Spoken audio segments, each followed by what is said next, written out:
Alors qu'est-ce qui va changer en France au 1er mars? Alors premièrement, il va y avoir une augmentation du prix de la bouffe.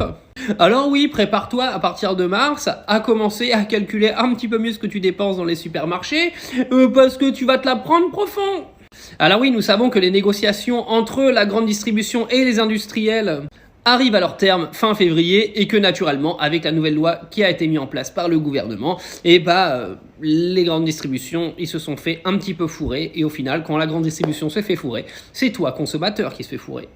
La deuxième chose qui va changer, et c'est une mauvaise nouvelle pour les gens qui fument, c'est que les paquets par exemple de Winston, de Marlboro vont passer de 10,50 € à 11,50 €.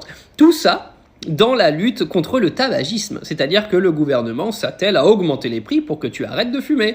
Mais par contre, il n'augmente pas du tout les prix pour faire plus d'argent pour l'État. Bah oui, il est tellement préoccupé par ta santé, le gouvernement. Oh là là. Que de bienveillance. Concernant les autres changements inutiles, ceux qui ont des passes Navigo et qui ont eu des problèmes, vous allez avoir des remboursements partiels. Le démarchage téléphonique va être encadré, c'est-à-dire qu'ils pourront plus vous appeler le week-end et plus vous appeler pendant les jours fériés, et ils auront même en fait des créneaux horaires pour vous appeler. Bon, j'ai jamais compris pourquoi ils appelaient, mais bon, ils continuent d'appeler quand même. Ah oui, puis on avait oublié l'info arnaque.